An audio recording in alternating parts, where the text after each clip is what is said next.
Joe Biden est tiraillé depuis le début de la guerre à Gaza.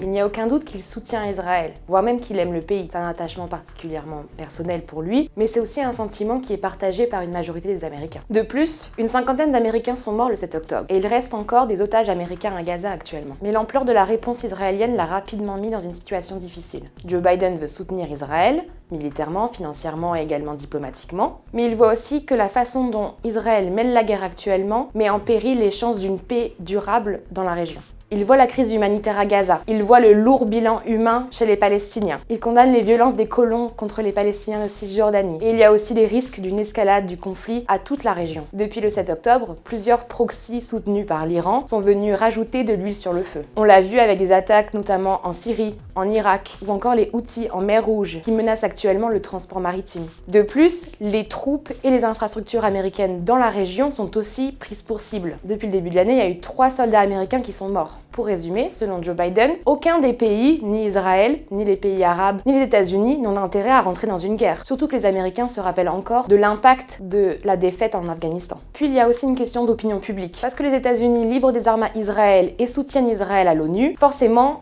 l'image négative actuellement d'Israël se répercute non seulement sur les États-Unis, mais sur Joe Biden. Donc c'est toute l'administration de Joe Biden qui marche sur des œufs actuellement. Il cherche actuellement à contenir la situation à Gaza, sans pour autant rompre les relations historiques avec Israël. On le voit actuellement avec le début de l'offensive à Rafah, que Joe Biden considère être une ligne rouge. Il a d'ailleurs annoncé suspendre une livraison de bombes à destination d'Israël et a menacé, en cas d'une intensification de l'opération à Rafah, de suspendre davantage d'aide militaire. Le spectre idéologique du Parti démocrate est beaucoup plus vaste que le Parti républicain. Forcément donc, les avis au sein du Congrès divergent sur la question de la guerre à Gaza. Les plus progressistes au Congrès sont assez clairs. Eux condamnent les actions de l'État hébreu et demandent également au gouvernement de mettre en place des conditions à l'envoi d'aide militaire. Certains même actuellement demandent même une suspension de l'aide militaire. Parmi les figures les plus connues, il y a notamment la représentante Rachida Tlaib, qui est la seule élue d'origine palestinienne au Congrès. Avec d'autres de ses collègues, elle mène actuellement une sorte de mutinerie appelant les Américains à voter contre Joe Biden lors des primaires démocrates. Mais il y a aussi beaucoup d'élus démocrates qui, eux, sont plutôt modérés ou en tout cas au centre. Et eux sont assez pro-Israël. Ils continuent encore actuellement à demander un soutien inconditionnel à Israël. Cela ne les empêche pas de condamner les actions de Benjamin Netanyahou, ni même de déplorer le nombre de morts à Gaza. Mais ils estiment actuellement que l'objectif principal est de détruire le Hamas. Parmi eux, on compte par exemple le sénateur John Fetterman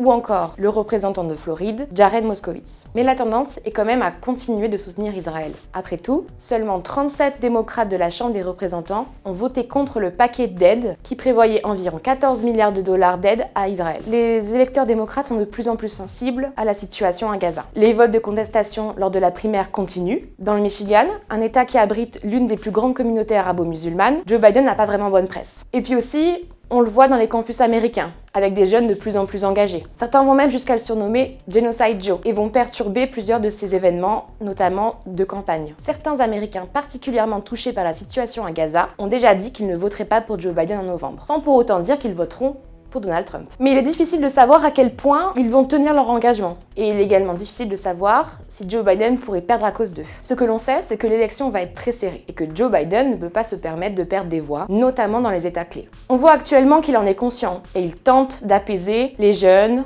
les progressistes, en appelant de plus en plus à un cessez-le-feu. Mais sa stratégie risque peut-être d'être contre-productive. Un récent sondage du New York Times révèle que la guerre à Gaza n'est une préoccupation principale que pour seulement 2% des Américains dans les États clés, y compris au Michigan. Le chiffre monte à 4% pour les moins de 30 ans, mais ce sont eux les plus abstentionnistes et ils n'ont jamais été particulièrement enchantés par Joe Biden de toute façon. Ce que l'on voit dans ce sondage surtout, c'est que les thèmes les plus importants restent l'économie et l'avortement. Et selon les stratèges démocrates, c'est surtout sur ces sujets que Joe Biden doit redoubler d'efforts.